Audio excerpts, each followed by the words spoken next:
بسم اللہ الرحمن الرحیم۔ اللہ اکبر، سبحان اللہ، الحمدللہ، استغفر اللہ، الصلاۃ والسلام علیک یا رسول اللہ صلی اللہ علیہ وآلہ وسلم۔ ناظرین، روحانیت میں انسان کے نفس کو کتنے حصوں میں تقسیم کیا گیا ہے؟ نفس کیا چیز ہے ناظرین؟ نفس کا تعلق روح کے ساتھ ہے۔ روح کیا چیز ہے ناظرین؟ روح سب سے پہلے یہ سمجھنے کی ضرورت ہے، روح کیا چیز ہے۔ بہت مختصراً بیان کرتا ہوں، ایک علیحدہ سے آپ کے لیے ویڈیو بناؤں گا بڑی ڈیٹیل کے ساتھ کہ روح کیا چیز ہے۔ فی الحال یہ سمجھ لیجئے کہ روح کے متعلق سب سے پہلے جو حق وہ قرآن الکریم، اللہ رب العزت، اللہ نے کیا فرمایا ہے؟ ایک بار نبی کریم صلی اللہ علیہ وآلہ وسلم صحابہ اکرام کے ساتھ مدینہ منورہ میں ایک جگہ سے یہودیوں کے پاس سے گزر رہے تھے، تو یہودیوں نے ٹیسٹ کرنے کی خاطر، چیک کرنے کی خاطر کہ آپ کا علم کتنا ہے، آپ سے ایک سوال کاٹ ڈالا۔ ناظرین، یہ سوال ایک حدیث مبارک میں موجود ہے، تو حدیث مبارک کو میں بیان کرتا ہوں، یہ سمجھنے کی ضرورت ہے کہ روح کیا ہے۔ اور ناظرین، یہ حدیث صحیح بخاری کی حضرت عبداللہ بن مسعود سے روایت ہے۔ فرماتے ہیں کہ مدینہ منورہ کے غیر آباد حصے میں نبی کریم صلی اللہ علیہ وآلہ وسلم چلتے ہوئے جا رہے تھے چند صحابہ کے ساتھ، اور آپ ایک چھڑی سے ٹیک لگاتے جاتے تھے۔ اسی دوران یہودیوں کا ایک گروہ کے پاس سے جب گزر ہوا تو ان میں سے بعض افراد نے کہا کہ ان سے روح کے بارے میں دریافت کرو۔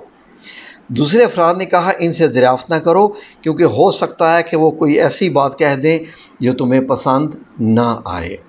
بعض افراد نے کہا کہ ہم ضرور پوچھیں گے، تو ایک شخص نے کھڑے ہو کے کہا، اے ابو القاسم، کیونکہ آپ صلی اللہ علیہ وآلہ وسلم کی کنیت ابو القاسم کے نام سے مشہور تھی، اور یہ کہا جاتا ہے، یہ حدیث سے میں ہٹ کے بات کر رہا ہوں، کہ ابو القاسم کسی اور کو نہیں کہنا چاہیے، کیونکہ یہ کنیت میرے نبی کریم صلی اللہ علیہ وآلہ وسلم کی ہے۔ تو یہودی، کیونکہ آپ جو ایمان ابھی نہیں لائے تھے، تو یہودیوں نے کہا، اے ابو القاسم، روح کیا ہے؟ روح کا بارے میں پوچھ لیا کہ روح کیا ہے۔ حضرت عبداللہ بن مسعود فرماتے ہیں کہ نبی کریم صلی اللہ علیہ وآلہ وسلم خاموش ہو گئے، تو میں نے کہا، آپ کی طرف وحی کی جا رہی ہے، یعنی آپ کی جو حالت ہوتی تھی وحی کی۔ تو حضرت عبداللہ بن مسعود کہتے ہیں کہ میں سمجھ گیا کہ اب روح، کیونکہ سوال پوچھا گیا ہے اور اس کا جواب تو کہاں سے آنا ہوتا ہے؟ رب کریم سے۔ تو اسی وقت وحی نازل ہوئی۔ اور ناظرین، یہ وحی کیا نازل ہوئی؟ یہ سورہ بنی اسرائیل، یعنی سورہ الاسراء جس کا دوسرا نام ہے، اس کی آیت نمبر 85 ہے۔ آیت کیا نازل ہوئی؟ غور سے سنیے۔ یسألونک عن الروح، یسألونک عن الروح، کہ یہ لوگ تجھ سے روح کے بارے میں، روح کے متعلق سوال کرتے ہیں۔ قل الروح من امر ربی، کہ کہہ دو کہ روح میرے رب کے حکم سے ہے۔ وما اوتیتم من العلم الا قلیلا، اور تمہیں جو علم دیا گیا ہے وہ بہت تھوڑا ہے۔ ناظرین، سمجھنے کی ضرورت ہے کہ روح کا تعلق کس سے ہے؟ رب ذوالجلال والاکرام سے ہے، کیونکہ اللہ رب العزت نے قرآن پاک میں فرمایا کہ جب ہم نے آدم علیہ السلام کو پیدا کیا، اس کے بعد ہم نے اپنی روح اس میں پھونکی۔ اور بھی روحوں کے متعلق جب میں ویڈیو بناؤں گا تو ایک لمبی چوڑی ویڈیو بنے گی، جس میں بتائیں گے کہ روحوں کو جب پیدا کیا گیا تو اس کے بعد پھر روح اور جسم کا رشتہ وغیرہ وغیرہ، یہ سب کیا ہے، یہ ایک علیحدہ ٹاپک ہے۔ آج ہم نفس کے بارے میں بات کرنے جا رہے ہیں۔ تو ناظرین، روح سے روحانیت، روح کا جو علم ہے اس کو روحانیت کہتے ہیں۔ اب سنیے ناظرین، ہر انسان کے کہیں کہ دو پہلو ہوتے ہیں، ایک ہوتا ہے ظاہری، ایک ہوتا ہے باطنی۔ ظاہری وہ ہوتا ہے جو ہمارا جسم ہوتا ہے، جیسے میں آپ کو دکھائی دے رہا ہوں، میرا ایک باطن ہے، باطن جو ہے وہ میری روح کا تعلق ہے، اور یہ ذہن میں رکھیے گا کہ روح کبھی بھی نہیں مرتی۔ جب انسان کو موت آتی ہے تو روح جسم سے صرف علیحدہ ہوتی ہے، روح مرتی نہیں ہے، روح کو جسم سے نکال لیا جاتا ہے بس، باقی جو جسم رہ جاتا ہے تو وہ پھر گل سڑ جاتا ہے، کیونکہ روح ہی انسان کی زندگی ہوتی ہے۔ تو اس کے بارے میں مزید ڈیٹیل سے بات کریں گے۔ اب انسان سوچتا سمجھتا وغیرہ سب کیا ہے، یہ کیا تعلق ہے؟ کیا روح سوچتی ہے؟ کون سوچتا ہے؟ روحانیت میں کیا کہا جاتا ہے ناظرین؟ روحانیت میں کہا جاتا ہے کہ عقلی جو ہوتی ہیں، عقل والی قوتوں کا سرچشمہ ہمارا دماغ ہوتا ہے، اور اثر پذیر، اس کے اثر پذیر جو قوتیں ہوتی ہیں ان کا مرکز ہمارا دل ہوتا ہے۔ ذہن اور روح کے اس متبادل لفظ کو نفس کا نام دیا گیا ہے۔ ان دونوں چیزوں کو جو متبادل نفس کا نام دیا گیا ہے۔ کتنی قسم کے نفس ہوتے ہیں ناظرین؟ دنیا میں لوگ اچھے ہیں، برے ہیں، سادے ہیں، ہوشیار ہیں، تیز ہیں، بڑے کچھ چالنے چلنے والے بھی ہوتے ہیں، حسد کرنے والے، بغض رکھنے والے، مومن لوگ، نیک لوگ، اچھی سوچ رکھنے والے۔ ان تمام قسم کے لوگوں کو ناظرین روحانیت میں 3 کیٹیگریز میں تقسیم کیا گیا ہے، 3۔ اب آپ یہ دیکھیے کہ آپ کس کیٹیگری میں آتے ہیں ناظرین، سمجھنے کی ضرورت ہے۔ اب صوفی ازم جو ہوتا ہے، جس کا تعلق روحانیت سے ہوتا ہے، اس میں خواہشات کا حصول جو ہوتا ہے، یہ ان سب کو تقسیم کرتا ہے کہ آپ کی خواہشات آپ کو کس طرف لے کے جا رہی ہیں۔ غور کیجئے ناظرین، ذہن کا وہ حصہ، ہمارے دماغ کا، ہماری سوچ کا وہ حصہ جو کہ پیدائشی طور پر لاشعوری خواہشات ہوتی ہیں، اور بعض جو ہمارے ذہن ہوتے ہیں وہ فوری تسکین چاہتے ہیں، اور ہر وقت خواہش خواہش خواہش خواہش، ہر وقت دل نہیں بھرتا، خواہشات ختم نہیں ہو رہی۔ تو اس نفس کو ہم کیا کہتے ہیں ناظرین؟ اس نفس کو روحانی اصطلاح میں نفس امارہ کہتے ہیں۔ ناظرین، نفس امارہ، اس میں جو شر سے متعلق قوتیں ہوتی ہیں وہ زیادہ غالب رہتی ہیں ہماری نفسیات پر۔ اگر ایک شخص نفس امارہ سے وہ تعلق رکھتا ہے تو اس کی جو شر پسند، اس کی جو خواہشات ہیں وہ اس پہ اتنی ہیوی رہیں گی کہ نمبر 1، اس کا دولت سے بھی دل نہیں بھرے گا، وہ ہر وقت خوبصورت عورت کی تلاش میں رہے گا، وہ چاہے گا کہ میرا بہترین سے بہترین گاڑی، بنگلہ، گھر وغیرہ، بینک بیلنس، کاروبار، پتہ نہیں کیا کیا کیا کیا ہو۔ وہ ہمیشہ جو ہے اس کا دل جب بھرتا ہی نہیں ہے، اس کو چاہیے ہوتا ہے ہر وقت، اس کا جو ہے شیطانی قوت اس پہ غالب رہتی ہے، تو اس وجہ سے وہ مطمئن نہیں ہوتا۔ وہ یہ نفس ہمیشہ مرتے دم تک مطمئن نہیں ہوتا، ہمیشہ جو ہے وہ بس اور چاہیے اور چاہیے۔ عام زبان میں اس کو کہتے ہیں کہ کتے کی طرح جو ہے اس کی زبان باہر نکلی رہتی ہے اور وہ بس مانگتا ہی رہتا ہے۔ انہی لوگوں کے بارے میں میرے رب کریم نے کیا فرما دیا تھا؟ قرآن کریم کی سورہ تکاثر، الہاکم التکاثر حتی زرتم المقابر، کہ دولت جمع کرنے کی ہوس نے تمہیں غفلت میں ڈال رکھا یہاں کہ تم قبروں میں جا پہنچے۔ ناظرین، یہ لوگ قبر تک ان کی ہوس پوری نہیں ہوتی، اور یہ بس جیسے میں نے آپ سے کہا، اور اچھی گاڑی، اور اچھا بنگلہ، اور اچھا، نفس امارہ ان کو چین سے ٹکنے ہی نہیں دیتا۔ یہ تو ہو گیا ایک نفس۔ غور کرنے کی ضرورت ہے ناظرین، کہیں آپ کا تعلق اس نفس سے تو نہیں ہے۔ اگلا نفس سنیے، اس سے نہیں ہے تو اگلا سنیے ناظرین۔ ایک اور ایسی قوت، اس قوت میں جو نفس ہے، جو انسان کی جو اس کی قوت ہے، اس کے اندر نفسانی قوت ہے، ان میں نیکی اور بدی کی قوتیں تقریباً برابر ہوتی ہیں۔ کبھی وہ چاہتا ہے کہ اس کو اچھی گھر، گاڑی، بنگلہ مل جائے، ساتھ ہی وہ کہتا ہے کتنی کی میری زندگی ہے، میں کیا کروں گا، چھوڑ دیں، کیا کروں گا اتنا زیادہ لے کے۔ پھر وہ آپس میں کشمکش رہتی ہے، وہ کہے گا کہ نہیں، میں جھوٹ بول کے یہ پیسہ کما لوں، ساتھ ہی اندر سے آواز آئے گی کہ نہیں جھوٹ بولو گے یہ تو بری بات ہے، یہ تو بری بات ہے۔ تو پھر اس کے بعد کشمکش جاری ہوتی ہے، کبھی کبھی جھوٹ یعنی کبھی کبھی اس پہ شیطانیت غالب ہو جاتی ہے، کبھی کبھی جو اس کے اوپر پازیٹیو جو اس کی فیلنگز ہیں، کبھی روحانیت ہے جو اس کی، وہ اس پہ قابو آ جاتی ہے تو اس کو برا کام کرنے سے روک لیتی ہے۔ وہ اس کا ذہن جو ہے اس کی سوچیں تقسیم رہتی ہیں، ہر وقت اچھائی برائی کی کشمکش دل میں جاری ہی رہتی ہے، تو اس کو جو ہے وہ نفس لوامہ کہتے ہیں۔ ویسے ناظرین مجھے لگ رہا ہے کہ بہت سارے لوگوں کا تعلق جو مسلمان ہیں شاید نفس لوامہ سے ہے، اللہ نہ کرے کسی کا تعلق نفس امارہ سے ہو۔ ایک اور حالت ناظرین،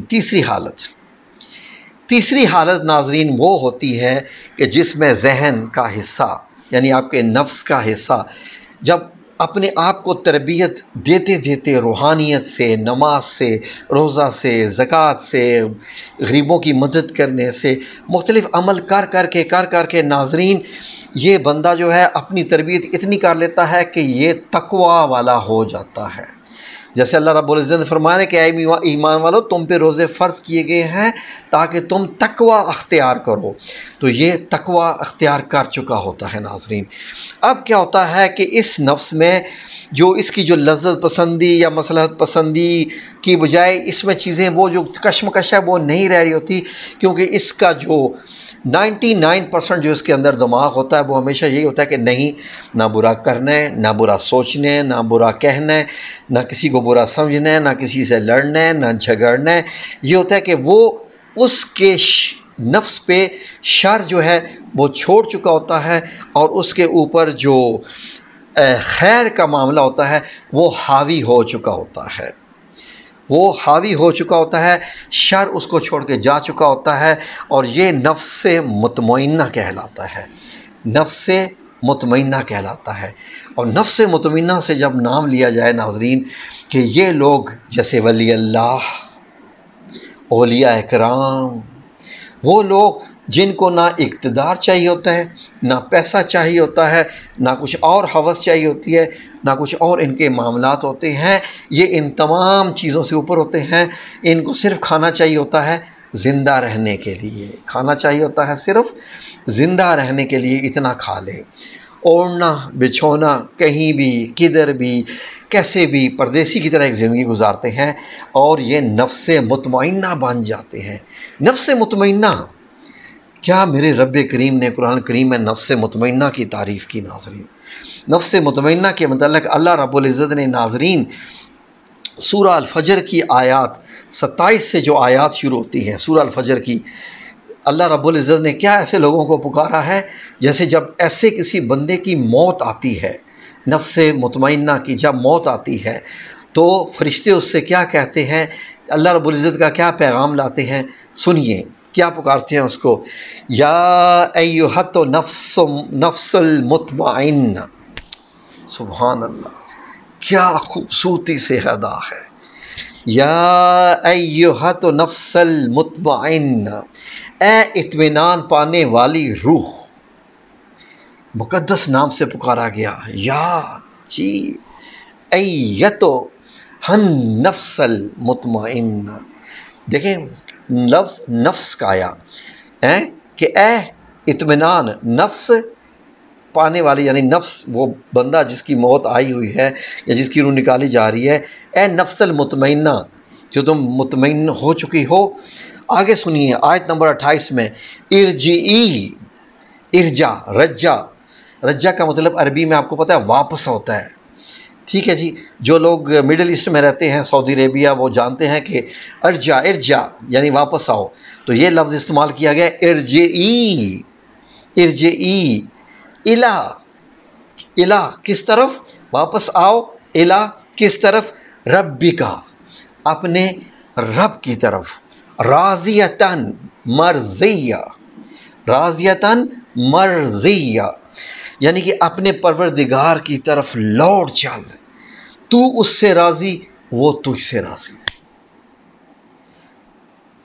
آگے سنی ناظرین، آگے کیا ہے، فادخلی فی عبادی، فدخلی، داخل کرنا، داخل ہونا، فدخلی کہاں داخل ہو جاؤ؟ عبادی، میرے بندوں میں، تو میرے ممتاز بندوں میں شامل ہو جا۔ ممتاز بندے کون سے ہیں اللہ کے ناظرین؟ اللہ اکبر، سبحان اللہ۔ شیطان کے ساتھ جب رب کریم کا مکالمہ ہوا، شیطان نے کہا کہ میں تیرے بندوں کو جن پہ تجھے اتنا فخر ہے، ہاں جی، جن کے لیے تو نے مجھے جنت سے نکالا ہے، تو میں ان کے دائیں سے، آگے سے، پیچھے سے میں ان کے اوپر وار کروں گا، میں ان کے اوپر وار کروں گا، ان کو گمراہ کروں گا۔ تو میرے رب کریم نے کیا فرمایا تھا؟ رب کریم نے فرمایا شیطان تو گمراہ کرے گا ان کو، لیکن جو میرے بندے ہیں، عبادی، میرے جو بندے ہیں ان پہ تیرا زور نہیں چلے گا۔ تو اللہ رب العزت نفس مطمئنہ رکھنے والے لوگوں کو کہہ رہے ہیں کہ تو میرے ممتاز بندوں میں شامل ہو جا، ان بندوں میں، وہ بندے جن پہ شیطان کا بس نہیں چلتا۔ سبحان اللہ، کاش کہ یہ لفظ ہمارے لیے بھی پکارے جائیں۔ آخری آیت سنیے، آیت نمبر 30، فادخلی فی عبادی وادخلی جنتی، وادخلی جاؤ، داخل ہو جاؤ، جنتی، میری جنت میں، اور میری بہشت میں داخل ہو جاؤ۔ دیکھیں ناظرین کہ جب مرضیتاً، جی، راضیتاً مرضیہ، کہ تو اس سے راضی، وہ تجھ سے راضی۔ جب میں یہ کہوں ٹھیک ہے جی کہ میرے پاس بہت پیسے تو نہیں ہیں کہ میں بہت بڑا بنگلہ خرید سکوں، میرے پاس بہت پیسے بھی نہیں ہیں کہ میں مہنگی گاڑی لے سکوں، کوئی مہنگا موٹر سائیکل لے سکوں، اپنے بچوں پہ بہت خرچہ کر سکوں، میں یہ کر سکوں، میں وہ بھی خرید سکوں، میں یہاں بھی جاؤں، میں وہاں گھومنے جاؤں، لیکن میرے رب کریم نے الحمدللہ مجھے اس حال میں رکھا ہوا ہے کہ مجھے کسی سے بھیک نہیں مانگنی پڑتی، کسی سے مجھے قرض نہیں لینا پڑتا، کسی کے آگے ہاتھ نہیں پھیلانا پڑتا، کسی کے آگے جھکنا نہیں پڑتا، کسی کے آگے اپنی ایگو، اپنی انا کو مارنا نہیں پڑتا، کیونکہ میرے رب کریم نے جس حال میں مجھے رکھا ہوا ہے میں مطمئن ہوں۔ یا رب کریم، میں تجھ سے راضی ہوں، تو جس حال میں بھی مجھے رکھے، یا میرے مولا کریم میں تجھ سے راضی ہوں۔ تو وہاں پر رب کریم فرما دیتا ہے ارجعی الی ربک راضیۃ مرضیہ، تو اس سے راضی، وہ تجھ سے راضی، تو اس سے راضی ہے تو وہ بھی تجھ سے راضی ہو جائے گا۔ ناظرین، علامہ اقبال کا شعر جو بچپن سے پہلی جماعت سے آپ سنتے آ رہے ہیں کہ خودی کو کر بلند اتنا کہ ہر تقدیر سے پہلے۔ بلند کرنا کیا ہوتا ہے؟ کوئی سیڑھی چڑھنا یا چھت پہ چڑھنا تو نہیں ہے نا کہ جہاز پہ چڑھ کے بات کرنی ہے۔ خودی کو، اپنی نفس کو، اپنی ذات کو کر بلند اتنا کہ تقدیر سے پہلے اللہ بندے سے خود پوچھے بتا تیری رضا کیا ہے، پھر اللہ رب العزت پوچھے کہ ہاں میرے بندے تجھے کیا چاہیے، تو بندہ صرف ایک چیز مانگتا ہے، نہ کار، نہ کوٹھی، نہ بنگلہ، نہ گاڑی، نہ دولت، نہ شہرت، نہ عزت، نہ کچھ۔ اس وقت بندہ کچھ نہیں مانگتا کیونکہ وہ اللہ کا ہو چکا ہوتا ہے، تو وہ بندہ کہتا ہے یا رب العزت تو مجھ سے بس راضی ہو جا، بس۔ ناظرین، اب دیکھنے کا مسئلہ یہ ہے کہ ہم کس کیٹیگری میں آتے ہیں، نفس امارہ، نفس لوامہ، یا نفس المطمئن؟ بڑی خاص بات ہے ناظرین، سوچنے کی بات ہے۔